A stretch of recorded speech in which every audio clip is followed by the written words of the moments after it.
Yo, yo, yo, yo, yo, yo, do.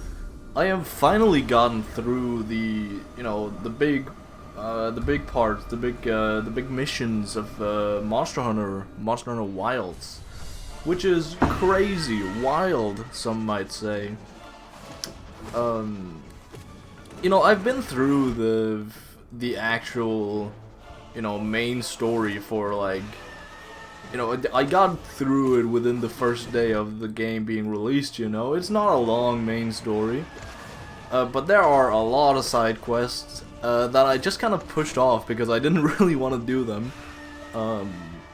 They seem chill, right? But, the one that I saved for last, aka the one I've been doing basically all day today, is the fishing side mission.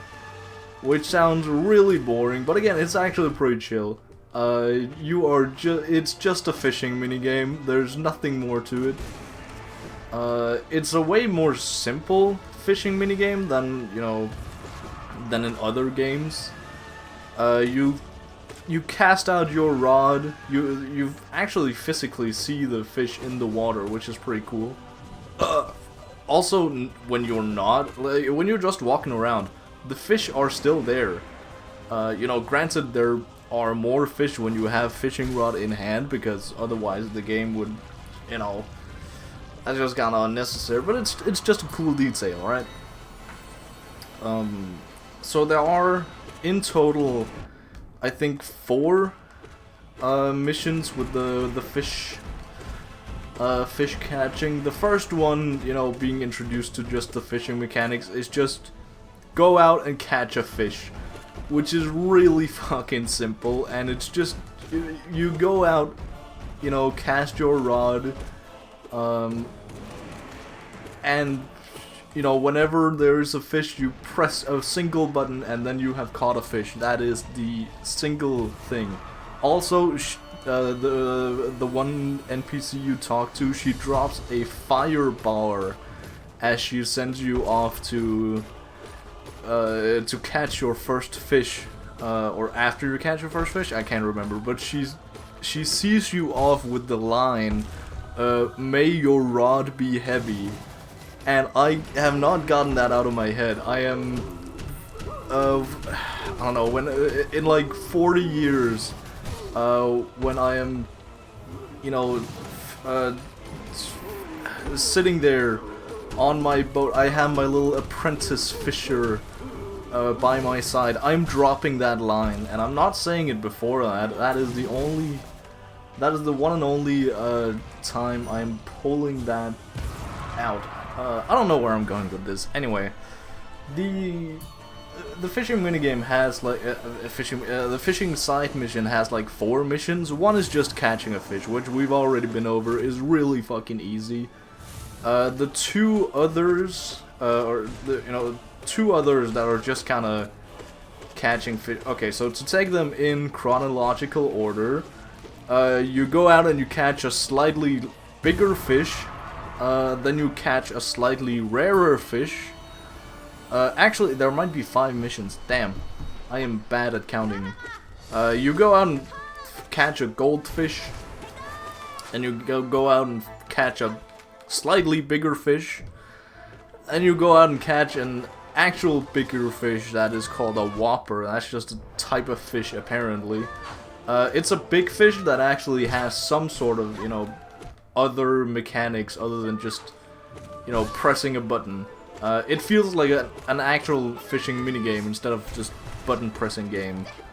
So you're like, with this whopper fish, you like catch, whenever you have it on your rod, whenever your rod is heavy, the minigame starts, right? So you have this fish on your rod and you follow it around, like specific movements, wherever the fish go, you go as well, just to like tire it out. And once it's tired out, you can reel it in. And if it starts like, it can also start like jumping up and down in the water, and I don't really know what you do in those situations. Wow, crazy. I still don't really know what to do in those situations, but I just press the button that comes up. There is some text beside it, but I am way too invested in trying to catch this whopper. So yeah, that's the whole shtick there.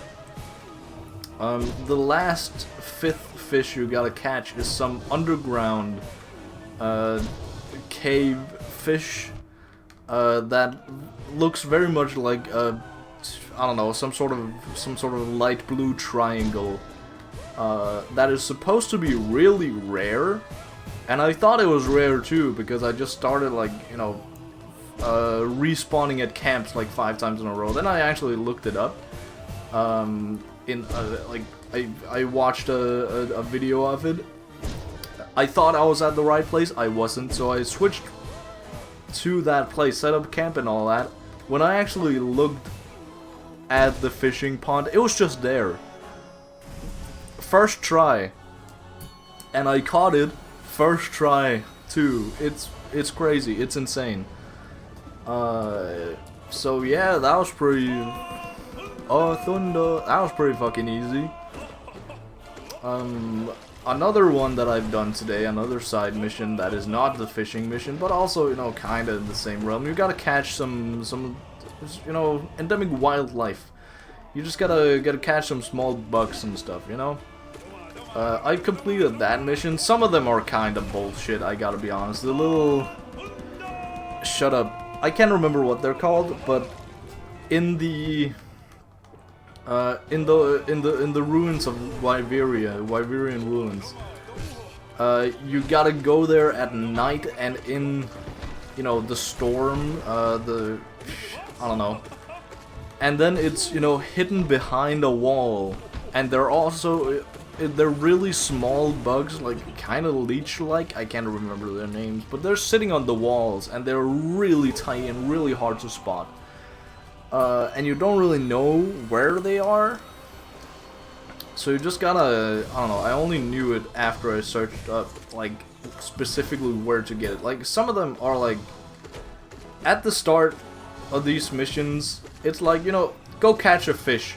Alright, cool. Go catch a golden fish. Okay, you can kind of see in the water, like, oh, there's a golden fish there. In these, they also start off, like, kinda easy, like, catch some flash bugs. Like, yeah, you used flash bugs before, you know what they are.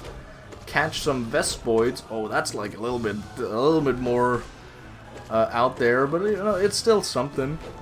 But these fuckers are so conditional, and they only spawn in very specific situations, and even then they're not guaranteed to spawn in those specific locations, at that specific time, in that specific environment, weather. It's crazy, and you would not know this unless you go, you know, fucking search up the wiki for it. It's, I don't know, man. I guess that's side missions in a nutshell. But, you know, now I've done all the side quests. Some way better than others, but now I essentially only have left to, like, you know, of stuff that I want to complete. I can of course work on my weapons, on my decorations, making the ultimate build and whatnot. Also layered armor, that's something I gotta look at. Yes, sir. Both layered armor and just armor in general, because I have some pretty decent armor now, but I haven't looked at the skills that my armor give me whatsoever. I just look at, you know, big number good. That's essentially my whole shtick right now, and that has led me to 4 out of 5 pieces being from Gore Magala. And the last one being, I think, Jean Dahad. Jean Dahad or Archiveld, I can't remember. I rocked Jean Dahad at some point at least. I don't know if I got back to it. But it's not a very diverse set of armor that I feel like you should have, but I don't know. I don't even know what skills Gore Magala gives you. I know Gore Magala is weak to fire, so maybe something like that. Maybe it's some like stun. Well, I don't fucking know. It could also be something to do with, you know, Gore Magala canonically being blind could be something to do with that, like some sort of heightened sense skill. I don't know. I don't know the skills well enough. I'm just guesstimating here. God, what? Okay. So yeah, there's a lot to look at still, and not to, you know,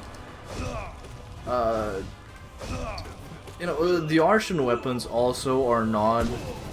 You know, I have a pretty decent Artian weapon in terms of a blast gun lance, which is pretty good, pretty cool.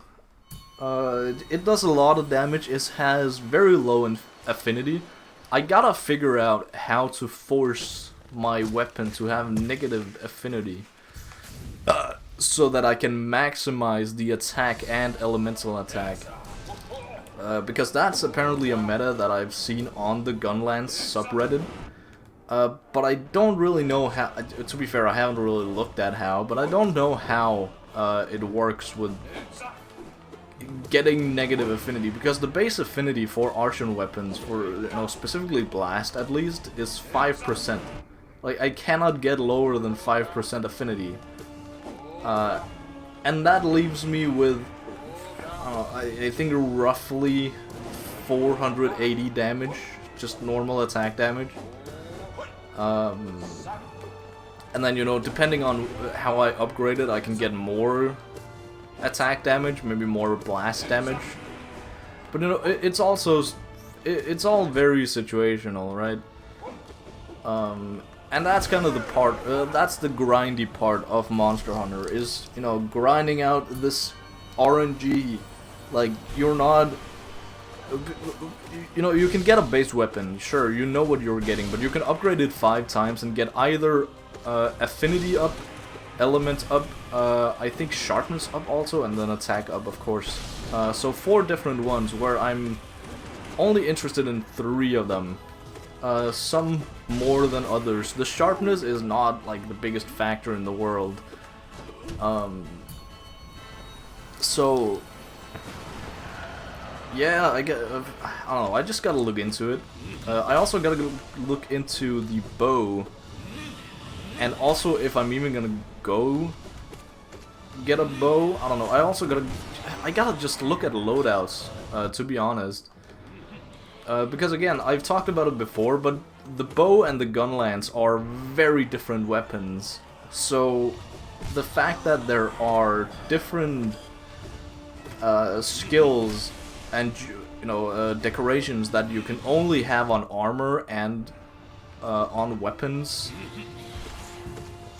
that's gonna leave a big impact, especially because all the, like, defensive, like, jumping around, like, I think it's called the jumping jewel and the evasion jewel and whatnot, that's gonna be on the armor.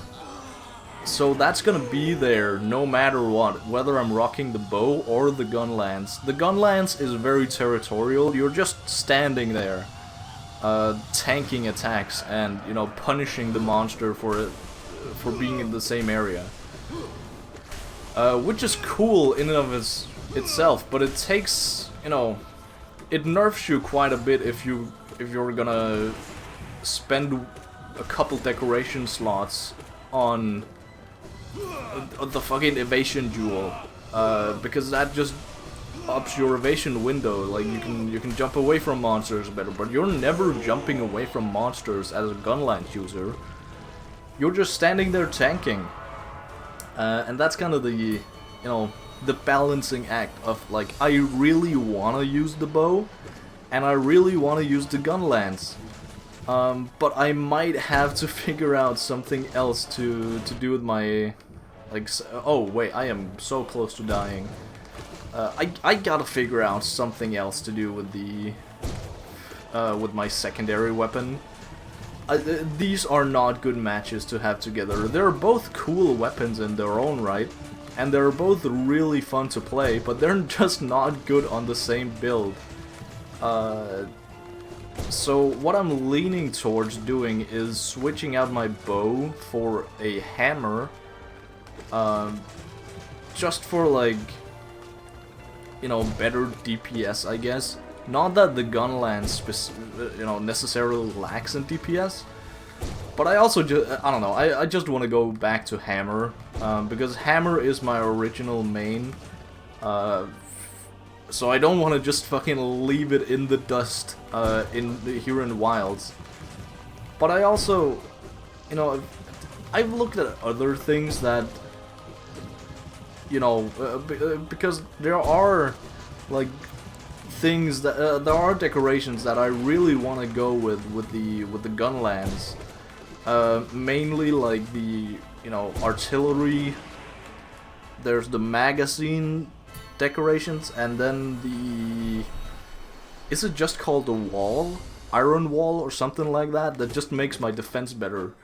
And these three are like basically a must on a good Gunlands build, because they all just up, you know, the main shtick of the Gunlands. They just make those shticks better. So I gotta figure out some way to utilize at least, you know, either the iron wall, which needs a, you know, maybe the sword and shield, but I don't know. What the fuck? Okay, sure. That was not scary. The sword and shield are just kind of, I don't know, I find them kind of boring. Like, they're fine. Especially in Monster Hunter Rise, but I tried them in World too, and they were just kind of mid, I gotta be honest. Rosa. They were just kind of mid. And I don't really know why. It's just, there was not a lot to do. It was just like kind of the same moves over and over again. And I am blanking too hard on like what the difference was. But it had something to do with like the, you know, the Monster Hunter Rise specific attacks, you know, the fucking silk binding attacks. I've been in this exact situation so many times. I don't know what the attacks in Rise are called. Those like the blue line attacks. I don't know. I kind of miss the feature also where you're like riding and controlling monsters in Rise. That's actually pretty fun. I wish they would bring that back, but they're probably not going to. But a man can dream, right? A man can dream. So, yeah, that's essentially where I'm standing. Right now, the only thing I can really do in Monster Hunter Wilds, like progression-wise and grinding-wise, other than, you know, all the things I've just talked about, you know, upping my build, which is actually quite a lot, so I don't know why I say only, but I need to complete my monster guide too, for the large monsters, because you can get, you know, crowns for different sizes. You can get a large crown and a small crown of each monster, except for like, you know, the big monsters that are kind of what are they? Elder Dragon vibe monsters, like Archvel, like Jean Dahad, like Soshia. I think that's actually it. But you can't Raidao? Nah, I think you can do it with a Raidao. You can get, you know, it's always been a thing. You can get like different sizes of monsters. But some of them are way bigger or way smaller than others. Which makes it pretty fun to, like, you know, grind and gather, and, you know, you have your little journal of monsters, your little manual of monsters that you can, whenever you hunt you know, for example, I just got done hunting one huge Gravios that had this large crown, so I now have a large crown Gravios, you know, the upper echelon of Gravios that you can hunt. Essentially, like, you know, the big guy, you know what I mean. I don't know why I'm going in circles here. God, that was bad. This is a bad Fluke Worm fight. Wow. I am fumbling. So you have the upper echelon, the upper limit, and then you have the lower limit. Lower echelon? Sure. That you can then also fight. I just fought a, what are they called? God, I'm blanking on his name too. Great. I was about to say Gyarados. Wow, crazy. The guy that plays dead, the guy that steals rocks and flashes you. Why can I not remember his name? I don't know. I don't know. I'm totally blanking here. This is. I am not beating the fake fan allegations. But I just hunted a smaller version of him, so I got the small crown of him, and you gotta do that with every monster in the game, except for of course the Elder Dragon lookalikes, like Jean Dahad. Thank God I don't gotta fight Jean Dahad like multiple times, especially in his large form. I don't know if they. Okay, wow, that was an embarrassing death. I started yapping too much. I don't know if I talked about it, but I got so mad at Jean Dahad at some point that I made a specific anti-Jean Dahad armor set where I got, I think, 24 ice resistance on my armor, which, at the end game, that's pretty good, but that's at the time where I was, that was like fucking insane. And it was all just out of pettiness. I made a Bongalala, the ice monkey. I grinded him a couple times and then made armor out of him. So I was basically just a roided up Bongalala, going around. I am confident his name is not Bongalala. I'm butchering something here. Anyway, this run sucked. It was better than yesterday, which is sad to say, but it still sucked. Anyway, I don't know. Goodbye.